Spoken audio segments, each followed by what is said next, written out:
Why did you take pictures of those items that day? A couple reasons.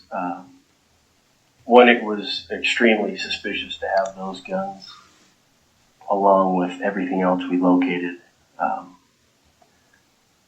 We took photographs because, and took the guns out of the residence because when we went inside the residence, the door was broken. It was unable to lock.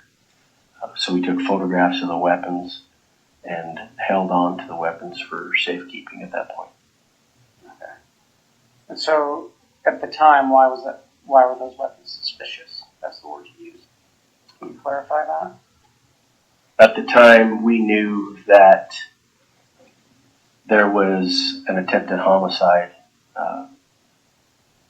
in Gilbert, Arizona on October 2nd of Brandon Boudreaux. We also realized through our investigation that there was an attempted homicide or an attempted shooting at Tammy Daybell on October 9th. Hello and welcome to True Crime Rocket Science, the most authentic voice in true crime. Well, you can't get more authentic than attending a trial in person, and that's where I am. I'm in Boise, Idaho, and I will be at the court bright and early at 8:30 tomorrow, reporting for you guys to get kind of the best material. And so we'll see how that goes. Now, I want to talk a little bit about today, trial day 3. Several police officers were questioned this morning, and I want to talk about Lieutenant Joe Powell in particular. He's from the Fremont County Sheriff's Office. He's been a detective for over 4 years. Powell found out about Tammy Daybell's death on October 19, 2019, and within 2 weeks, on October 31st, Gilbert, Arizona cops contacted Powell, who was obviously in Fremont County, Idaho, and said they did an attempted murder there. And so the question was there a connection? And guess what? There was. And so what happened was the Gilbert cops mentioned a Jeep. And of course, there was a Jeep with Texas plates parked inside Lori Vallow's garage, in Rexburg. And that Jeep used to belong to Tylee, and it was a gift from Tylee's father, Charles, I think, or was it Joe? I can't quite. It may have been Charles, I think. And so, guess who inherits that vehicle? Guess who can sell that vehicle and make some money? Guess who benefits in terms of that vehicle when Tylee's no longer there? Anyway, here's the kicker. This Jeep that is parked in Lori's garage matches the description of the car Brandon Boudreaux, the ex-husband of Lori Vallow's niece. That is the same vehicle that he saw when he narrowly escaped a drive-by shooting outside his home in Arizona. Not quite sure how to say his name. Is it Boudreaux or Boudreaux? I'm not quite sure how to say it. I'm sure you guys can help me out. Anyway, so we have 3 or 4 murders in this case, right? At least. And then at least 1 attempted murder as well, right? 2, if we count a possible attempted murder on Tammy in early October as well, right? So it's almost like 4 murders and 2 attempted murders. You could just as easily have had 5 murders in this case, if that murder on the ex-husband of Vallow's niece. And you can imagine, because he's now an ex-husband, is possibly a threat. It's possibly a situation that he knows secrets. He's a free agent and perhaps he's embittered in some way. Anyway, Boudreaux testified to his attempted murder on Monday. You may remember that. In any event, Hermosillo says that the investigation into Lori and Chad, it all began in 2019 with this call from the Arizona police. This attempted murder is actually how this whole thing started. It's not actually when Tylee and JJ went missing. The investigation actually started on what appeared to be an attempted hit on Laurie's niece's husband, right? Ex-husband at the time. And so Boudreaux recalled that it was a Jeep with Texas plates, and guess what? The Jeep that Tylee Ryan owned, which was a gift from her father, I guess you could say stepfather, Charles VALLOW, also had Texas plates. So what do you think was happening there? Police, as I say, later found the Jeep with Texas plates in Laurie VALLOW's garage. So what's actually fascinating about this case is that the investigation doesn't actually start, as I said, with JJ and Tylee, with their disappearance in September. It actually only starts kind of in late October, going into November, with, other sinister goings on. It also doesn't start when Charles VALLOW was killed either, which was in mid-2019. Instead, it sort of starts here with someone driving a Jeep Wrangler, shooting at this guy on October 2nd in his driveway, and then a week later, right, this is the other thing, just a week after that, Tammy Daybell survives a curiously similar incident on her driveway, but this time minus the Jeep. And so 10 days after posting this incident on Facebook, Tammy was dead. And that brings us back to trial day 3. What happened today? Well, Tonya Rawlings from the prosecution team admitted a photo of Chad and Laurie at Cafe Rio on November 1st, 2019. So all of these events happen. An attempt on Tammy's life. Tammy is eventually killed. And then you've got Chad and Laurie meeting at Cafe Rio. But before we get to the rest of this analysis, if you haven't subscribed to True Crime Rocket Science already, I am going to be covering this case firsthand in Idaho. So if you're at all interested in it, please subscribe to the channel, and I'd really appreciate that.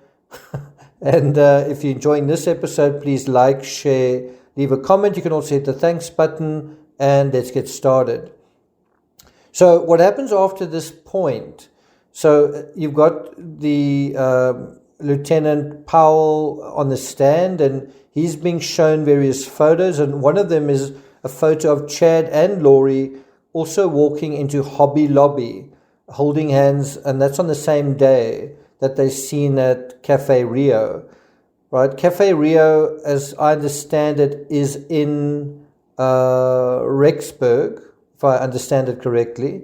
And then Hobby Lobby is about half an hour's drive in the Idaho Falls area. It's about what's less than 30 miles from the Cafe Rio area. That's if I'm understanding everything correctly.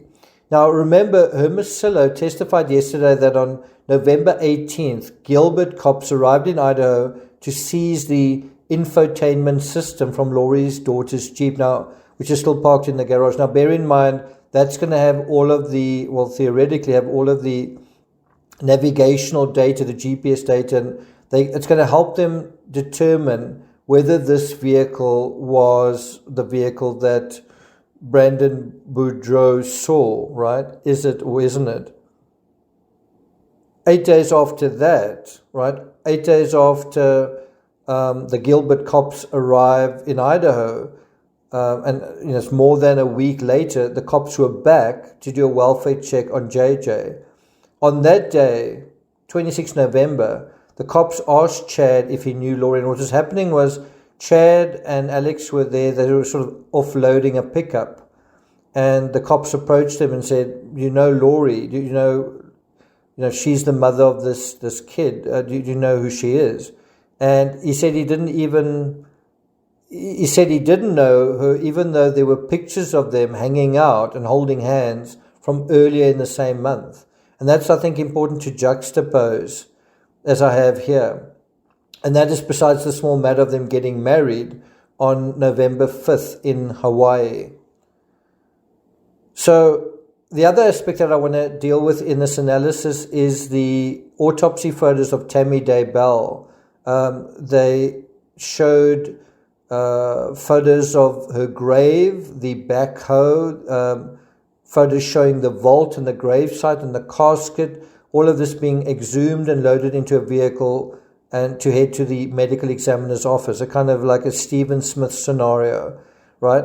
And then I'm not quite sure why, but Nate Eaton doesn't really go into a lot more detail about that. There's not really any discussion at this point about injuries on Tammy Daybell, perhaps injuries to her neck or injuries to her wrists, bruises, whatever. That's just the end of that analysis. And so he then mentions that Rawlings is no further questions, and then the cross-examination begins. So I find that a little bit strange that you just mention the death of Tammy and then that's it. I do think showing 3 different sets of sort of autopsy photos to the jury is going to convince them that this is extremely serious.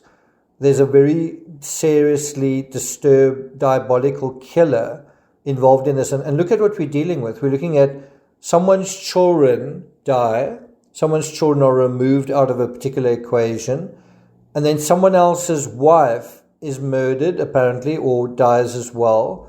And so think about it, an opposing family's wife and another family's children, and then the next thing, the spouse of the person who's died, the wife that has died, and then the mother of the children that have disappeared, they end up getting married within this whole thing. I don't think it takes a rocket scientist to sort of think what could be going on here. What is the most obvious thing? It's kind of an Occam's razor thing. So the one thing that did extend the conversation somewhat, which I thought was interesting, was that Tammy had no signs of high blood pressure. She had no other health issues. And